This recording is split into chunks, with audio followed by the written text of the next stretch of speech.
nice victory over Eastern Kentucky, and looking forward to Saturday's game against Akron, which will begin at 7:30 p.m. here at Kroger Field, and be televised by ESPNU.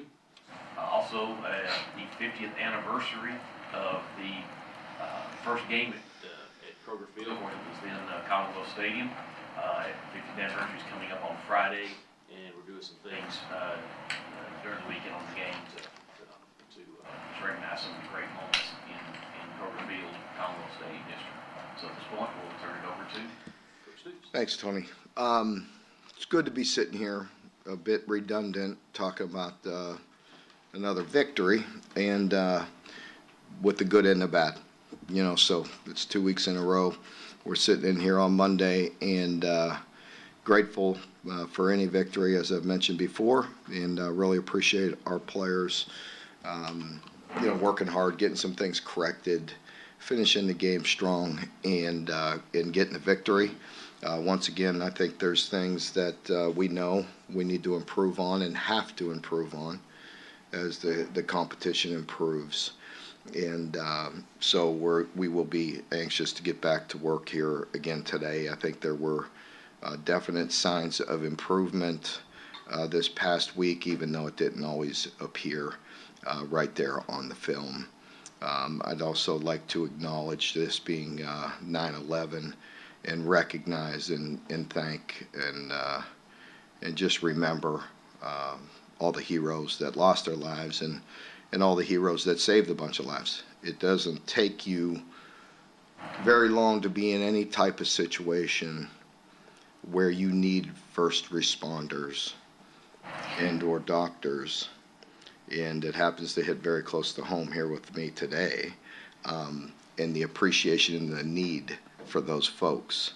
So on this day, I think it's certainly fitting to remember them and thank them, and pray for all the people that lost their lives.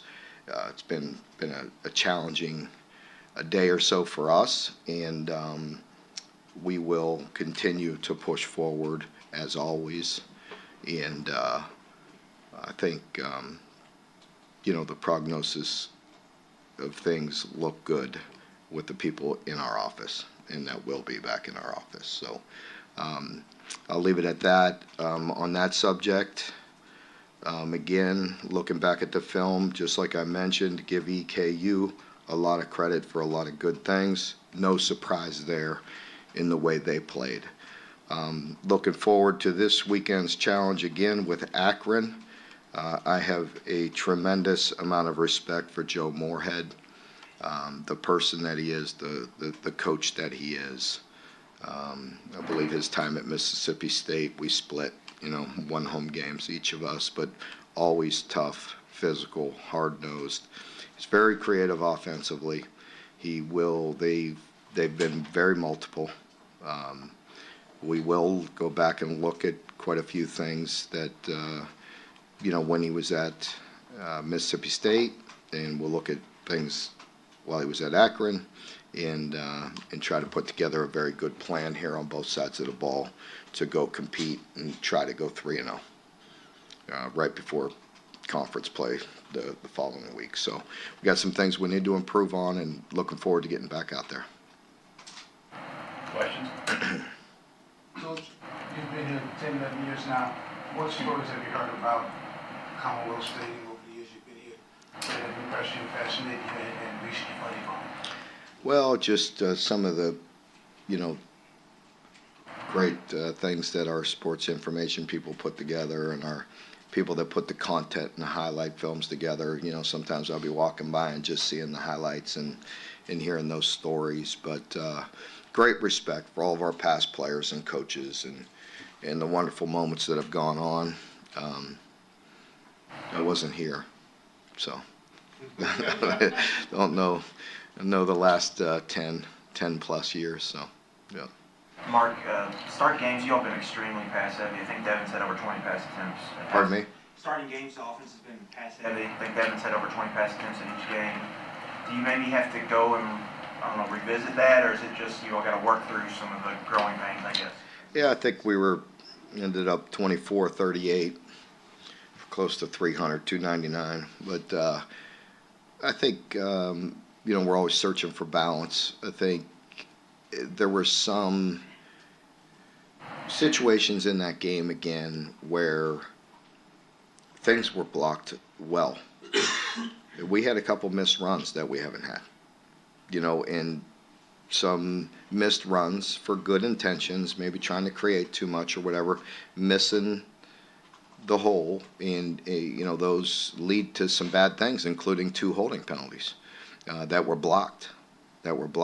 And then there were some others that we are trying to establish the run and run the ball, and we get to 2nd and 9 or 2nd and 8, and so non-successful runs put us in a bad spot play calling wise. So we just need to answer your question, yes, we want the balance. We got to continue to work the run game. I think there's been some very good spots in there. We run it for 5.8 in this game. I'm not sure what it was the last game. And even offensively, as frustrated as we are at times, we're hurting ourselves on certain possessions. Once again, good field position, kind of waste of possession. Have some drive starters. Things happen. We can't overcome penalties right now. We can't overcome drops. We can't overcome missed throws. You put that combination together, and there's enough blame to go around to all of us, and to all of us to accept that responsibility to continue drives. Mark, obviously, Liam's help's the most important part of the situation, but you do have to prepare for a game, so just operationally, what does it look like on offense? Yeah, we'll be fine. We've got it under control. We've worked extremely hard after a challenging day. We had a good work night. We got some things in place, and we will move forward and get corrections made from this past game and get going on Akron. We've already done both. Mark, last year, I think the defense was holding opponents to like 33% conversion on 3rd down, and this year, an admittedly a small sample size. Yeah. It's over 50. Is there any rhyme or reason to that? It's needs to improve. There's a variety of things that I don't want. There's no excuses. There's things that we will get fixed. I mean, guys, it'll just sound like excuses. I don't want to get into it. Guys missing a signal, 2 guys dropping to the wrong hook. Just things we got to get fixed. I think once again the guys played very, very strong up front. Thought we got some really good pressure. I thought defensively the good thing we did was we dictated to them early, and not because they have the type of offense and type of scheme that could nickel dime, you know what I mean, and get and create, and later they hit us. But we were aggressive, and we needed that early. When we were struggling offensively, we had a chance to get off on the first when we were put in a bad situation there, and that's a 3rd down that you're talking about. That was that I don't want to see miscommunication, because everybody blows that out of control. You know what I mean? Like, one guy read something wrong, went the wrong way. You know what I mean? And so, we give up that 3rd down. But again, it can't happen. As competition improves, we got to get off right there. We had a chance to stop that. But then the next 2 drives, I think we get the fumble first, and then an interception at a time when we really needed it. And later, you get the big punt return again, set us up. We really needed it. That part of it, as a team, we were better. Instead of offense struggling, and then we let a good offensive team with a very experienced quarterback nickel dime drive, extend it that way. That I thought we did a very good job of early. Later, give them credit. As we were getting aggressive, doing some good things, they hit some free release stuff and created a couple nice plays, a couple explosive plays. Once again, credit Brad and our defense. We come back, make an adjustment, and we get the big sack to kind of ice it. So it was going back and forth.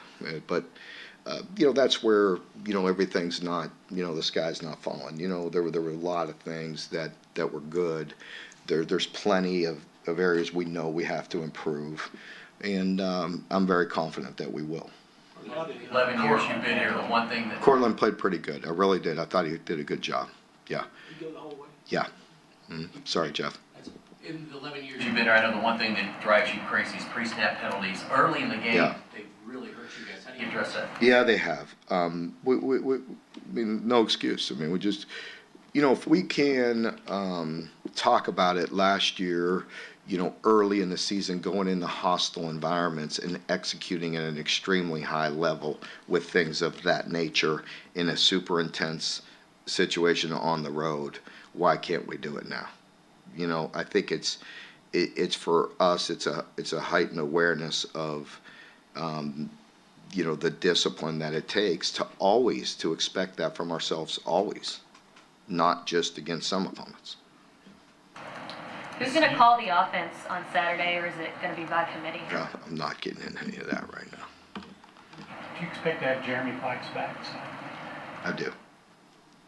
You talked on those third downs, and a lot of it was kind of mental stuff, but physically, the defense, are they tackling the way you want your defense to be tackling? How are they executing from that standpoint? Yeah, I think we're playing pretty physical still. I really do. We missed some. There was a ton of space when they hit, the little angle route, and there's a guy coming from 20 yards. That's a tough tackle. We gave up another 20, I think. That was a big miss. But as I've told you many times, when we're in position, that's when you look clean. That's when you look, really good and really, when you have great position on the ball, you have a tendency to really make good tackles. There's another one that does jump out at me that you're probably referencing that we missed one that should have been a 5-yard gain that turned into a 15 or 20 at a critical moment. We can't do that. There's no excuse. That's just a miss in the open field. The guys around the ball, I mean, I thought, our edges, you could tell we hit some perimeter runs. They tried some. I thought we contained them pretty well. I think we're pretty tough between the tackles, with tackling and fits and things of that nature. There were a few in the secondary that again, give some of them credit too. When there's a 20, 30-yard space, that's good luck. You know what I mean? So it's a tough tackle no matter who you're playing. And then there's one or two that aren't excusable. You know what I mean? That you just got to get down. And so those are all things we'll continue to address, continue to work on. I know some get kind of stuck on what's going wrong offensively, but when Devin kind of got in that rhythm, what was going right for the offense, and how you kind of keep that ball rolling? Yeah, that was. You look at the second half, it was 10 of 13, darn near 200 yards, 198, 3 TDs, scored on 3 straight possessions in the second half, and we were rolling on the fourth. I think he ended with 8 or 9 straight completions. And he said it. He said, basically, like, sorry I missed those early. Like, you know what I mean? And I'm like, dude, you'll be all right. Just hang in there. It's not, I mean, I have a ton of confidence in him. He missed some throws. We mis-ID'd a couple things that we got to continue to tighten down. We had a couple drops, and, in the second half we didn't. How do you mark that? I know the pass protection was a big thing coming in the year. They've only given up 2 sacks through 2 games. How do you feel the front is doing overall? The front's doing good. Again, we got to continue to ID things clean. We were better, but we weren't perfect. And so we need to continue as the competition continues to rise, then we need to continue to improve. We've seen some linebackers here in recent years, like the game just kind of flows to him, and it seems like that's Trevin right now. Is the game just kind of flowing? He's always in the right spot, seems like. Yeah, and he's very sudden, as you could tell. He's very quick, he's very fast, he's making quick decisions. He's just more comfortable with the game. Like talking to Walt after the game, that maybe Barryon just being on the field for that punt return led them to make some mistakes there. What does his presence do when you have that kind of returner? If people are trying to kick away from it, it doesn't always work. Yeah, I thought, they did a nice job on kickoff. I mean, we still, even with our one punt that netted 0, with the block, we were still plus on the day, and so the special teams were really solid. I mean, the rest of the punts netted 50 plus on every one of them. And then, with Barryon's, what was it, a 36? and so, even after we had a 0, we netted 38.8 or something like that, and they're 39, and they netted 27, and then on the kick return, we got good possession. They did a nice job on their kicks, though. I felt like we could have got a little more out of that. We knew that would probably come, and we were well prepared for it. If you want to get greedy, I felt like on a couple of them we could have got 5, 6 more instead of fair catching it. But you get it at anywhere between the 30 and the 35. You take it.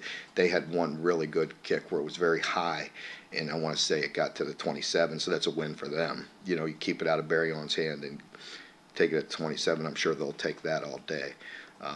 But overall, we were still very, very solid and impactful in that punt return with him. Was impactful. It was a time when we needed it. Once again, it's nice back-to-back games where special teams impacted us in an extremely positive way. Mark, you mentioned Joe Moorhead's creativity as a coach. What kinds of things does Akron do? Would it remind us of anything we've seen already? Well, How are they going to stress you? They're doing a lot right now. Very, very creative. I think creative minds when they have time over the summer. You look at the first 2 games and there's a lot in there. There's some creative. They hit a T-pipe. They hit the back out of the backfield that they tried on us a different way, but they've done it over. We stopped. I think Yusuf broke it up, but I know they hit us maybe a year or 2 before with the quarterback runs and the back leading. If you're in any split safety stuff, they're always sneaking that back down. It's a tough play, and we stopped it. I want to say in 18 or 19, and then they may have hit us on it. It might have been when Coach Mullen was there to hit on. See, I go way back to some of that stuff, but there's just different, they've rotated quarterbacks this past week. We got to be ready for a little bit of everything. It's not exactly like Mississippi State, but you see Joe and his philosophies still showing up, and you see the creativity from him. I really like Joe. Mark, you mentioned how you came in here and played pretty well, and really, if you look across the league and country, it just feels like the scoreboards are a lot tighter this year. Are you seeing parity just because of the transfer portal? Did the clock change? I think a little bit of everything, may go into that. I noticed some of that. I don't really have time to look into all of it, but some games you may watch, you are seeing possessions down. So you got to look at what you're doing on possessions on both sides of the ball. I felt like we made a little adjustment, got a little more aggressive defensively on some things, and got out of some drives early. Even though they still had some. I told you that all week. Like they're good and they're smart and then with offensively, if we're pro style, we are looking at things still to expedite, the play calling and the operation and getting out there. Liam is his worst, he's harder on himself than anybody is. He's always been that way. His first go around here, there's many times early and people think I'm high strung. You know what I mean? And I'm like, dude, we are gonna be okay. Just stay the course, stay with it, stay, positive, because he's very hard on himself, and so I think, but I think, I think it's different with the clock and play calling, and with us, pro style, sometimes the game could go quick. Again, I like the fact that I'm looking at the drive chart a lot, and with even though the bottom line is we need to win the game and we want to limit points, but I'm seeing time of possession, for I'm looking at the top of theirs, and it's 2:30, 2:50, 44 seconds, 47 seconds, 2:30, 2:42, 42 seconds. Then 5 I don't like. And there's some in there, but it was better. And I think you have to look at all those things and make sure you're adjusting and preparing the right way. Coach, we saw a huge day from Tavion. We saw some big plays in week 1 as well. Just talking about the progression that you got to watch the film that he made from last year, his role this year in the offense. Yeah, Tavion,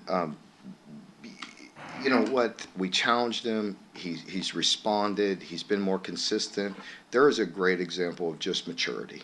You know, just being an older guy and being coachable, and playing within the offense. And you know, with the question that we were just talking about with limited play, sometimes I mean we have one football, and some playmakers. I mean, so, and I'm not saying this like anybody was like negative. I think unity and talking about that and together and team is a big part of it. But human nature, competitive people, you know, they want the football you know what I mean? Like each running back probably wants the ball every time. You know what I mean? Each wideout probably wants the targets. You know, every tight end wants the targets. You know, and so that, you know, especially with the game expedited a bit this year, you know, you have to just play within the offense, and he's done that because it's been proven even last year. You know what I mean? But Liam could certainly work targets, but if you just play within the scheme, people are going to get they're going to have their big games, you know, and it may not be every game. Seems like we Mark kind of said. Sorry, he was here. Go ahead. Nitpick some of the things on offense. Yeah. And Devin's, you know, Yeah. a little bit of a slow start, but in regard to Tavion, the play before halftime, kind of a perfect throw. Great throw, great catch. You know, I don't think Tavion really expected it by the way the defender was playing, because I think he played it, but he was flat-footed, and so the quarterback that was one heck of a throw. There was another option on that route that we could have gone to, but he went for the strike, and it was beautiful. And he really had some nice throws later. I mean, Devin missed some early. He'll be the first one to tell you. And you add in a drop or two, you know what I mean, or you know, maybe a receiver can bail him out. You know what I mean. Second half he wasn't perfect, but we made a couple. I wouldn't say crazy difficult, but not exactly routine, right? There was a second down, I want to say, that, you know, receiver went down and made a nice catch for him, kept the chains moving. We ended up scoring on that drive, but that's the way you should play for each other.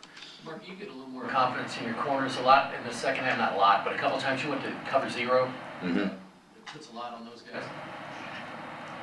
It is, and we changed it up a bit, and you know, and again, dictated a little bit more at times, but Brad always mixes it up. I mean, it's hard to really get a good fix on what we're doing. I mean, as we sit there and we're breaking down, and as we're saying, okay, who is this team offensively? Who are they offensively? You know, as I could imagine sitting in another room saying, who are they defensively? Well, they do a lot.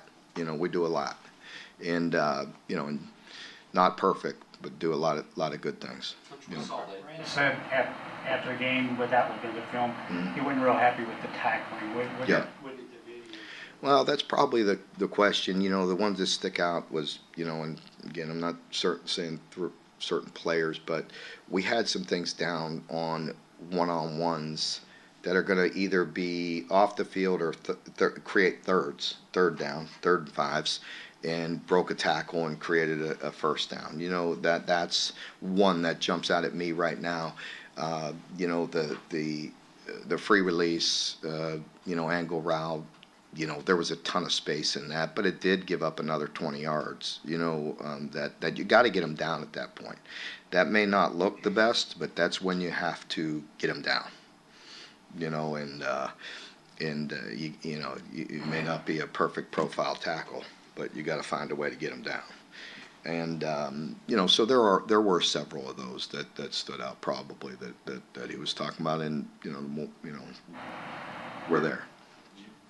This time last week, you had a sense of urgency about the team wanting to clean things up. Are you having to shift the message to kind of correct similar problems? Yeah, I mean,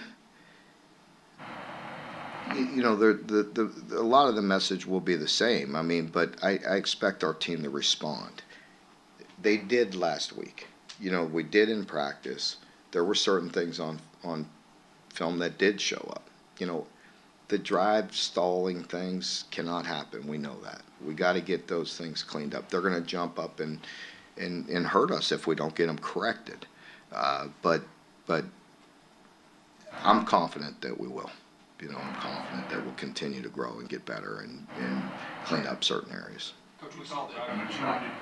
Pardon me? You talked about the maturity in like Davion and Ray Davis has, he has a lot of plays under his belt, a lot of maturity. Let's show in his play and he ran the wheel around. He's being patient. It was super to see him get the explosive play on the wheel route. It was a great throw, great catch, and a tremendous finish by him to go strong with two hands and dive at the pylon and get the touchdown. It was a heck of a play by him. Ray has been a great member of our team. Just like you said, very mature, very talented, and has done some really good things. May have pressed a little too much himself this past week. He had a couple that were there that he usually hits right where we designed them, and maybe wanted a little too much and bounced them, and with that actually got us 2 holding penalties. So it's not always on the hold, it's where the ball is expected and needs to go. When you first started looking at Ray and the transfer portal, did you know that part of his game would have that kind of potential in the passing game? Yeah, oh yeah, he's a complete back. He can play every down. Yeah, we knew he was very talented. Yeah. Coach, we saw that Eli Fox got some honors this week. It was named All SEC or Offensive Lineman of the Week. What's it mean having him back at guard, and also with the injuries that you've had on the other side, just stability there you talked about? Yeah, Eli is just, he's, as I mentioned, probably in preseason, he's just such a solid guy. Great leader. Kind of one of those guys that's just a rock, an anchor. You just expect him to be out there playing well at whatever position. We got, I want to say 9 snaps with him at the end at center, just to make sure we're protecting ourselves and getting some options. I thought Jagger played better. That was really good to see.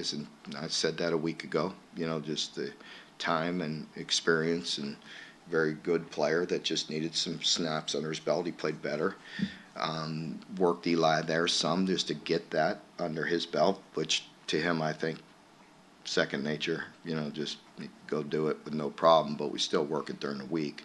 But it was good to get some game reps. How does that help Jagger having that experience beside of him at that position? It helps a lot on the IDs and the calls, and Jagger wants to be be the center. You know what I mean? And that's great. I love it. He's eager and he's doing it, but sometimes it doesn't hurt to have a guy like that can ID things, that has experience, and that way Jagger can just concentrate, because as I mentioned a week ago, there's a lot. When you're IDing it all, which way this pressure's coming, which way we slide in the line, where are these safeties rotating, I'm snapping the ball, and then, oh, by the way, I got to go block somebody. You know what I mean? So there's a lot. There's a lot there.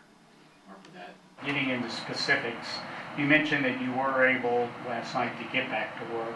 How tough is it in a situation like this to refocus on the business at hand and what you got to do for coaches? It's always a challenge because we have a very tight staff, and big group. I've been here 11 years, John. I don't think I've ever gotten emotional on this thing, so don't try to get me. I feel if you're just asking me that, I almost can, you know what I mean? The emotions could come out on me right now because, we love each other and we work and put a lot of pressure on ourselves. So, when anything happens to any of our staff members, it's hard. And I can't dive into too much, but we have a lot of special people there, and it's as I mentioned in the opening statement, with your appreciation for any police, fire, EMS, doctors, man, what appreciation you have when you need them, Okay, folks, thank you very much. Good, thank you. Go ahead. From a philosophical standpoint, you know the coach always talk about perfection and being perfect.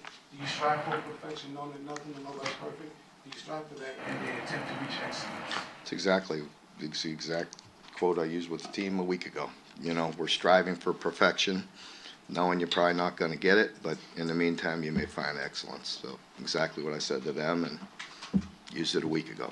You know, wasn't mine, I'm not original on that. Yeah, thank you. Thank you.